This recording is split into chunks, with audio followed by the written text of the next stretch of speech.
गर्मी की छुट्टियों में दादाजी के पास घूमने आया।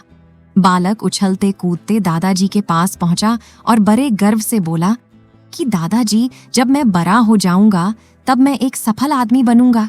क्या आप सफल होने के कुछ उपाय बता सकते हैं? दादाजी हाँ में सर हिला दिया और बिना कुछ कहे लड़के का हाथ पकड़ा और उसे करीब की पौधशाला ले गए। वहां जाकर दादाजी ने 2 छोटे छोटे पौधे खरीदे और घर वापस आ गए। वापस आकर उन्होंने एक पौधा घर के बाहर लगा दिया और दूसरा पौधा गमले में लगाकर घर के अंदर रख दिया। अब आपको क्या लगता है कि इन दोनों पौधों में से भविष्य में कौन सा पौधा अधिक सफल होगा? दादाजी ने LLDDDHK से पूछा। लड़का कुछ समय तक सोचते रहा और फिर बोला, घर के अंदर वाला पौधा ज्यादा सफल होगा क्योंकि वो हर एक खतरे से सुरक्षित है, जबकि बाहर वाले पौधे को तेज धूप, आंधी, पानी और जानवरों से भी खतरा है। दादाजी बोले, चलो देखते हैं आगे क्या होता है, और वह अखबार उठाकर पियारसने लगे। दादाजी दोनों पौधों पर ज्यादा ध्यान देते रहे और समय बीतता गया। 3-4 साल बाद जब एक बार फिर वह लड़का अपने माता पिता के साथ गांव घूमने आया, तब अपने दादाजी को देखा तो देखते ही बोला, दादाजी, पिछली बार मैंने आपसे सफल होने के कुछ उपाय मांगे थे, पर आपने तो कुछ भी नहीं बताया था, पर इस बार आपको कुछ बताना ही होगा।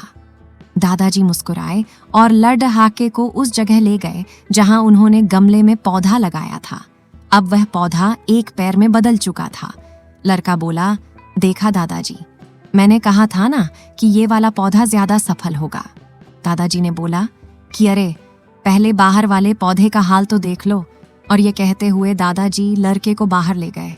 बाहर एक विशाल पेड़ गर्व से खड़ा था।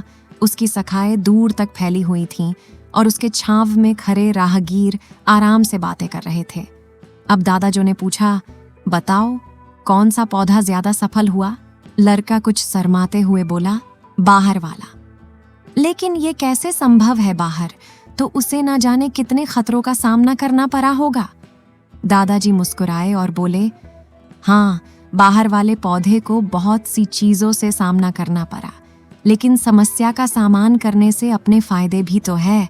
बाहर वाले पौधे के पास आजादी थी कि वह अपनी जड़ें जितनी चाहे उतनी फैला ले, अपनी शाखाओं से आसमान को छू ले, और तुम जिस आधी तूफान से इस पैर के लिए मुसीबत समझते थे, उसी आधी तूफान ने ही इस पैर की जड़ों को इतना मजबूत बना दिया है कि आज एक छोटा सा आधी तूफान इस पैर का कुछ भी नहीं बिगाड़ सकता। बेटे, अब जो मैं तुम्हें बताने वाला हूं, उसे अगर तुमने अपने अंदर बैठा लिया तो तुम जिंदगी में जो कुछ भी करोगे उसमें सफल हो जाओगे। उन्होंने बोला कि अगर तुमने जीवन भर सिर्फ अच्छी विकल्पों को ही चुनते रहोगे तो तुम कभी भी उतने सफल नहीं हो पाओगे जितनी तुम्हारी क्षमता है। लेकिन अगर तुम तमाम खतरों के बावजूद इस दुनिया का सामना करने के लिए तैयार हो तो तुम्हारे लिए कोई भी लक्ष्य हासिल करना असंभव नहीं है। लड़के ने लंबी सांस ली और उस पैर की तरफ देखने लगा।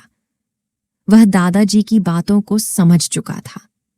आज उसे सफलता का एक बहुत बड़ा सबक मिल चुका था कि जीवन में हम जिन रुकावटों को हम जितना बड़ा शत्रु समझते हैं, वही हमें मजबूत और जीवन में बहुत ज्यादा सफल बनाती है।